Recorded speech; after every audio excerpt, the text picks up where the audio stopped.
Practice set 3.4 fourth example diagram दिलेले आहे आणि जो एक्झाम्पल मध्ये दिलेला पार्ट आहे तो गिवन मध्ये लिहिलेला आहे आणि जे आपल्याला प्रूव्ह करायचं आहे ते आपण टू प्रूव्ह मध्ये लिहिलेलं आहे. मराठीवाले जो दिलेला भाग आहे तो पक्षामध्ये लिहायचा आहे, पक्ष म्हणून, आणि टू प्रूव्ह म्हणजे साध्य इथे लिहायचं आहे. ओके. आता आपल्याला हे प्रूव्ह करायचं आहे. काय दिलेलं आहे पहा, segment RS is a diameter. Segment RS diameter दिलेला आहे of the circle with centre O. सर्कलचा सेंटर ओ असणाऱ्या सर्कलचा इथे डायमीटर सेगमेंट आरएस आहे. Point T lies in the exterior of the circle. Point T हा सर्कलच्या एक्सटेरियर मध्ये आहे. ओके. आपल्याला काय प्रूव्ह करायचं आहे ते टू प्रूव्ह मध्ये लिहिलेलं आहे. Angle RTS is an acute angle. तर हे आपल्याला इथे प्रूव्ह करायचं आहे. ओके. आता हे प्रूव्ह करत असताना आपल्याला इथे डायग्राम मध्ये बदल करावा लागतो. तो कन्स्ट्रक्शन मध्ये लिहिला तरी चालेल किंवा हे एक्झाम्पल टाइप दिलेलं आहे डायरेक्ट तुम्ही प्रूफ मध्ये लिहिले तरी सुद्धा चालेल. ड्रॉ सेगमेंट आरटी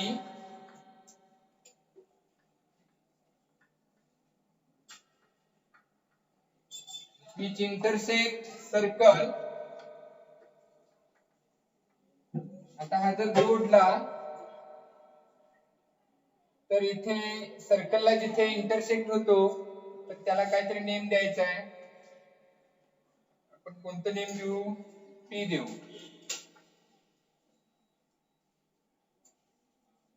which कन्स्ट्रक्शनच्या ऐवजी प्रूफ मध्ये आपण इथे लिहिले तरी चालतं. आपण हे एक्झाम्पल म्हणून दिलेलं आहे. आपण फक्त एक्झाम्पलचा दिलेला पार्ट गिवन मध्ये लिहिलेला आहे. जे प्रूव्ह करायचंय ते टू प्रूव्ह मध्ये लिहिलेलं आहे. या एक्झाम्पलला तुम्हाला फक्त प्रूफला मार्क्स असतील. डायग्राम मात्र काढावी लागेल कारण याच्यामध्ये आपण काही चेंज केलेले आहेत म्हणून डायग्राम काढायची आणि प्रूफचा पार्ट तुम्हाला लिहायचा आहे. गिवन किंवा टू प्रूव्ह याच्यासाठी मार्क्स असणार नाहीत कारण हे ऑलरेडी दिलेलं आहे. डायग्राम मध्ये तुम्ही चेंज करताय म्हणून डायग्राम आन्सर मध्ये आली पाहिजे आणि जो काही पार्ट आपण इथे आणखी या डायग्राम मध्ये बदल करणार आहे तो आपण प्रूफ मध्ये लिहितोय. सेपरेट कन्स्ट्रक्शन मध्ये लिहिला तरी चालतो.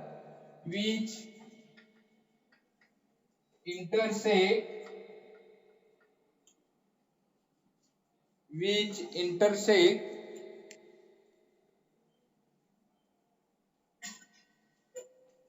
the circle at point P. Then draw segment PS and segment TS. पहा हे पण जॉईन करायचं आहे. Draw segment PS and segment TS. Okay. तर हे जॉईन केले. आता कसं प्रूव्ह करायचं आहे पहा आपल्याला. आता इथे हा जो अँगल आहे हा पहा आरपीएस. तर याचं मेजरमेंट किती असेल? तर हा डायमीटर आहे आणि पी हा सर्कल वरचा पॉइंट आहे हे लक्षात घ्या. त्यामुळे हा सेमी सर्कल तयार होते इथे. आरपीएस सेमी सर्कल आहे. ओके. लक्षात येते का? तर हा आरपीएस हे सेमी सर्कल आहे आणि angle inscribed in semicircle is right angle. Okay.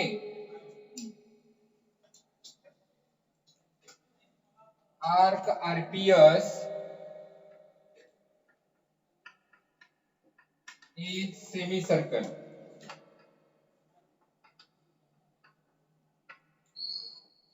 Angle inscribed in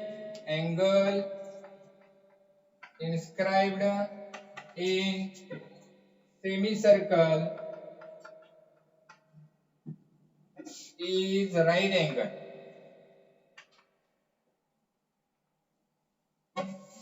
Right angle झाला. Therefore angle RPS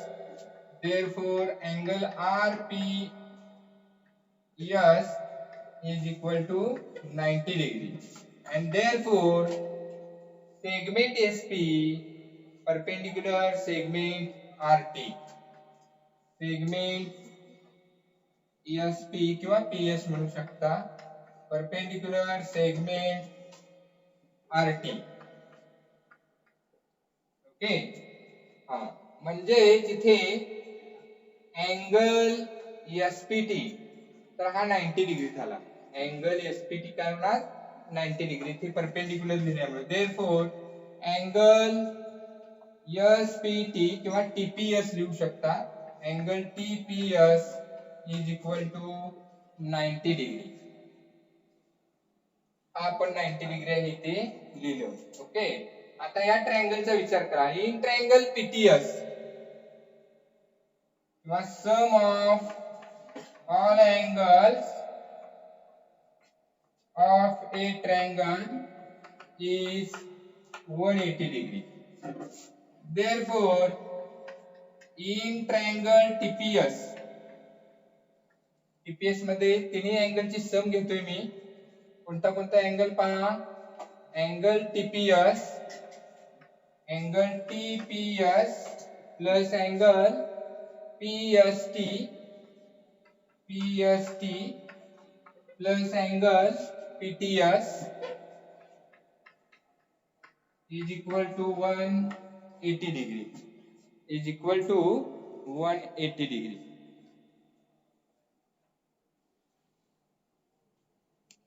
आता नेक्स्ट पार्ट पहा.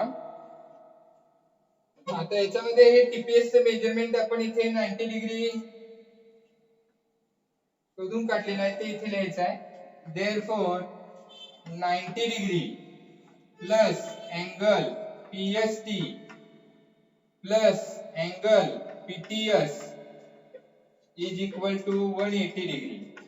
आता हे 90 डिग्री कडे प्लस आहे, त्या साइडला गेली काय होणार minus. and therefore angle PST plus angle PTS is equal to 90 degree. म्हणजे या टू अँगलची सम जी आहे तर ती 180 डिग्री आलेली आहे. तर आता आपल्याला माहिती आहे 3 plus 5 is equal to 8. Then 3 is less than 8 and 5 is also less than 8. या टू नंबरची सम ज्यावेळी इथे 8 येते तर ऑलरेडी यातला प्रत्येक नंबर हा या सम पेक्षा लेसच असतो. तसंच इथे आहे या टू अँगलची सम 90 डिग्री आहे, याचा अर्थ याच्यातला each angle is less than 90 degree. याच्यामधला ईच अँगल काय होणार लेस दॅन 90 डिग्री होणार आहे. दोघांची सम 90 डिग्री येते, याचा अर्थ याच्यातल्या प्रत्येकाचं मेजरमेंट हे 90 पेक्षा लेस असतं. मग आता आपल्याला इथे PTS घ्यायचा आहे. PTS therefore angle PTS is less than 90 degree. less than 90 degree. पहा PTS हा less than 90 degree झाला.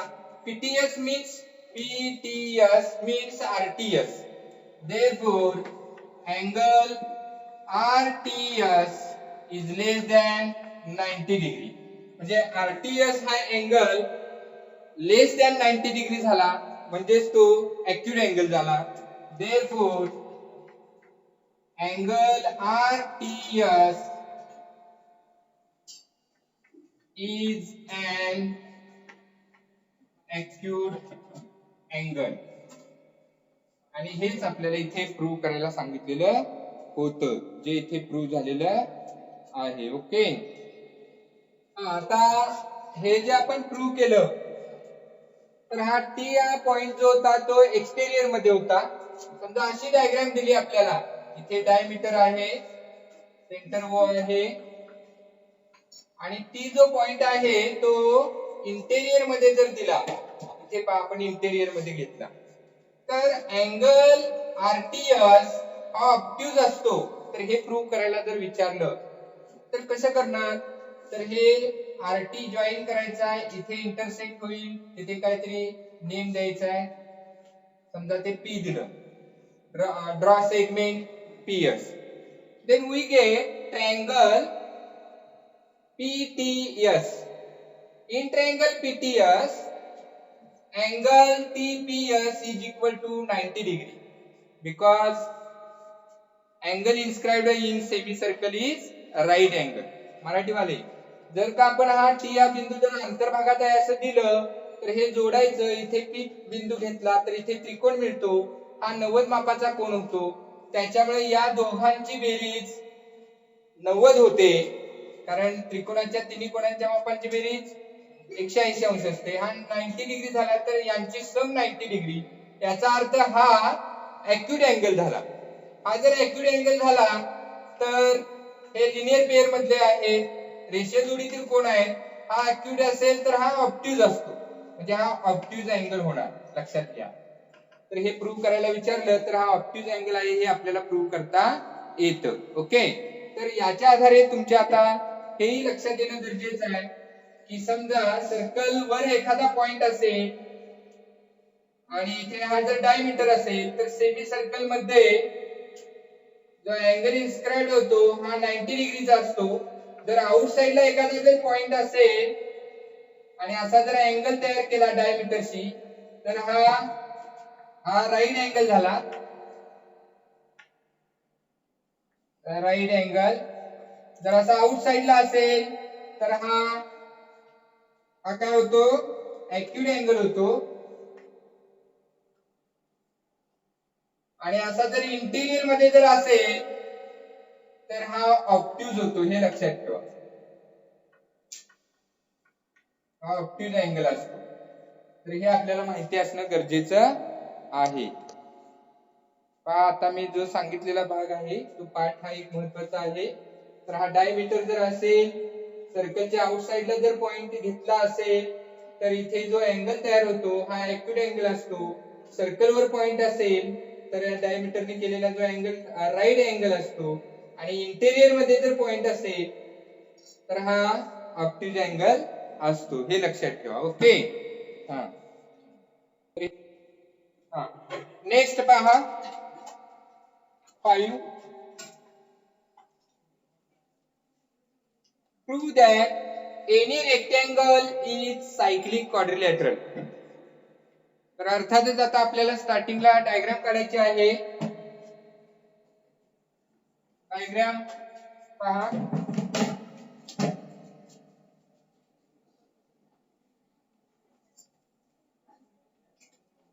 डायग्राम काढताना आपल्याला रेक्टेंगल घ्यायचा आहे.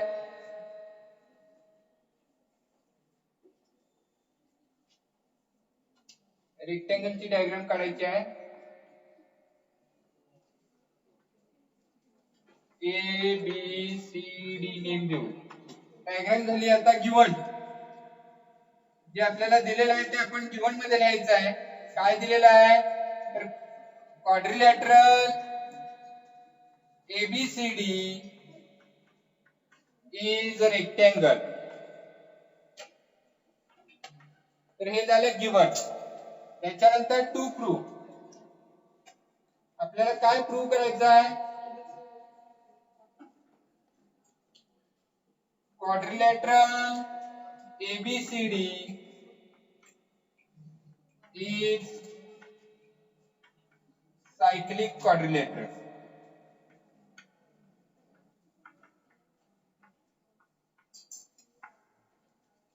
आता आपल्याला याचं प्रूफ लिहायचं आहे.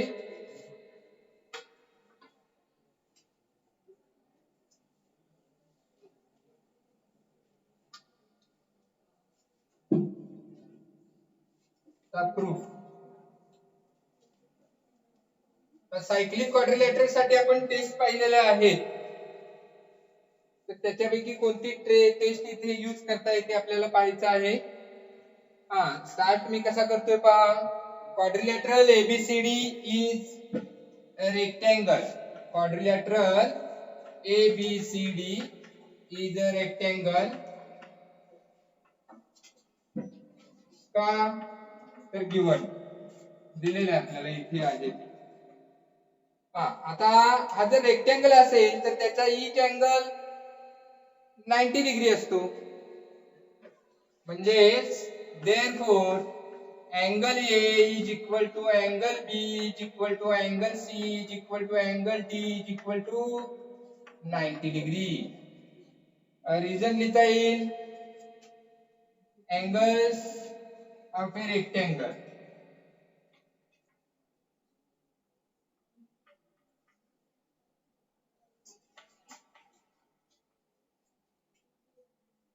रेक्टेंगलचा प्रत्येक अँगल हा 90 डिग्री असतो, राईट अँगल असतो, आपल्याला माहिती आहे. ओके. हा, देअरफॉर आता मला इथे अपोजिट अँगलची सम घ्यायची आहे. आपण सायक्लिक क्वाड्रिलॅटरल थेरम यूज करणार. सायक्लिक क्वाड्रिलॅटरल थेरम काय? Opposite angles of a cyclic quadrilateral are supplementary, आणि बरोबर त्याचा कॉन्व्हर्स. जर एखाद्या क्वाड्रिलॅटरल मध्ये अपोजिट अँगल्स जर सप्लिमेंटरी आले तर तो सायक्लिक असतो. तर असं आपल्याला कॉन्व्हर्स यूज करायचा आहे. पहा, मग याच्यामधलं कोणती वन पेअर घ्या तुम्ही. Therefore, angle A plus angle C is equal to 90 degree plus 90 degree. Therefore, angle A plus angle C is equal to 180 degree. म्हणजे तिथे opposite angle supplementary झाले. And therefore, by converse of cyclic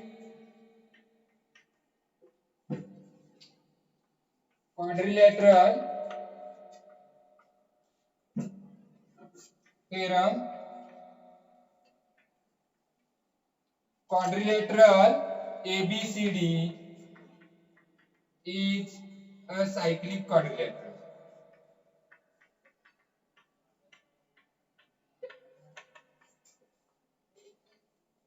आणि हे आपल्याला इथे prove झालेलं आहे. Okay.